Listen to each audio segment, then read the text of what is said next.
I just don't know where it all goes, Keith. I'm making more money than I ever thought possible, but somehow it still just doesn't feel like enough. My friend's words reminded me that while conventional wisdom says more income means more freedom, and this can be true, I've also seen another truth over and over. More income means more responsibility. Handling that responsibility well means making sure your money creates positive impact. And that can feel like a heavy weight sometimes. But we should also remember that responsibility is also an incredible opportunity. Hi, I'm Keith Demetriades. Today we're talking about things every high earner should consider. How to gain financial clarity, manage your money with purpose, and feel confident that your resources are making a difference.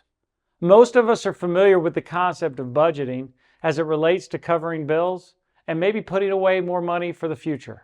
It's important for everyone regardless of income level because it helps ensure both short-term and long-term stability. But when you're working with higher earnings, budgeting takes on a new dimension. If you're fortunate enough to have a substantial income, you have a responsibility to make the most of what you have, and not just for yourself. Wealth takes on a greater meaning when you realize that you've been entrusted with a gift, and this gift can create a positive impact. Now, I will say this, having a strong financial team is critical if you're a high earner.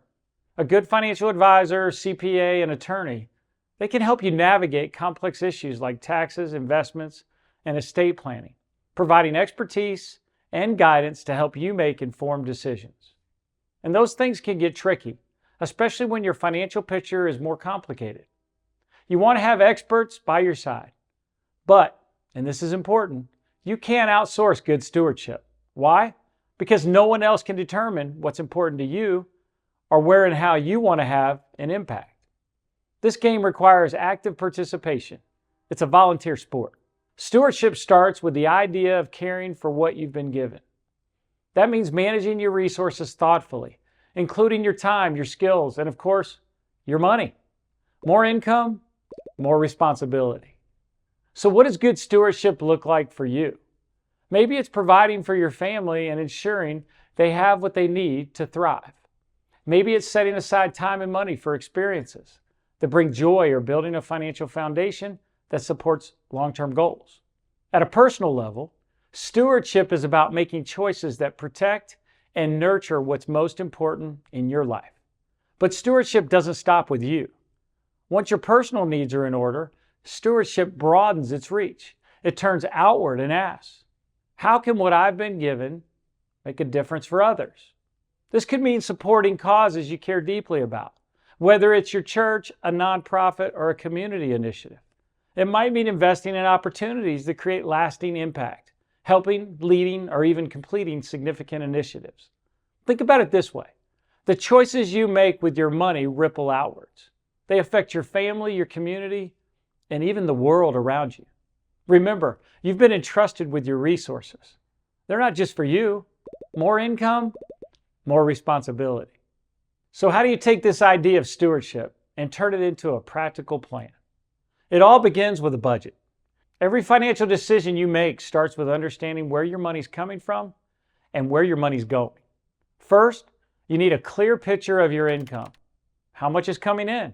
Sounds simple, but you'd be surprised how many people only have a ballpark understanding of their income. So I'm not talking about knowing where you stand in a general sense. It's critical to have a complete picture of your income. Take a look at your salary, any bonuses or commissions, rental income, dividends, and any other sources you might have. For example, in addition to a healthy salary, you might also have an investment income. That's important to factor in. Or maybe you've got a side business or occasional consulting work. That counts too. It all adds up. You'll also want to examine how predictable your income is. Is it steady and consistent, or does it fluctuate? Understanding the reliability of your income helps you decide how much flexibility you need in your budget. Effective budget planning begins with understanding your income. Once you have the inflows figured out, you should assess your outflow. I like to split this into two categories. You have non-negotiables and you have negotiables. Start with the non-negotiables. These expenses come right off the top. They're your highest priorities and can be wants or needs. It's okay to include both if they hold significance for you. You'll take a look at additional spending once these are satisfied. Next, outflows. Keep things simple here. There are only 5 things you can spend your money on: your lifestyle, taxes, debt, giving, and your savings. Here's an example of how that might look. You might start with 10% for God. For me, that means tithing. But you might choose something else that reflects your priorities. Then there's another 10% for savings. Think of this as paying yourself first. After all, it's your future. And taxes come next. Let's say you need to set aside about 15% for quarterly payments. And finally, you've got fixed expenses like housing, food, healthcare, and debt. And yes, you can include that annual vacation you look forward to every year. Let's budget around 40% here. With all those allocations, you still might have 25% of your budget left over to do something else. That means you can take a look at the negotiables. Maybe you want to accelerate your debt paydown, adjusting your savings, try a new hobby, experience something new, or treat yourself to something special. Or maybe there's an opportunity for giving to a person, a cause, or a charity. You get to decide how to best use these discretionary funds. Where will your money have the most impact? More income, more responsibility. Once you've laid out your budget, there's one more step. You'll need to schedule periodic reviews. This is important because your financial situation isn't static. For example, let's say you've hit a major milestone, like paying off your mortgage or reaching a retirement savings target. This might free up room in your budget for other goals. Being aware of that changing dynamic helps you use your money effectively. You might be wondering, why is this 3-step approach so important when you have a healthy income, Keith? It all comes down to awareness and intentionality. Stewardship-based budgeting does more than just keep your finances in order. This heightened awareness of your money and where it is going produces control, confidence, and financial peace. Who doesn't want that? This process has other benefits too. First, it can help you avoid explosive lifestyle creep. When your income increases, it's easy for your spending to increase right along with it, often without you even noticing.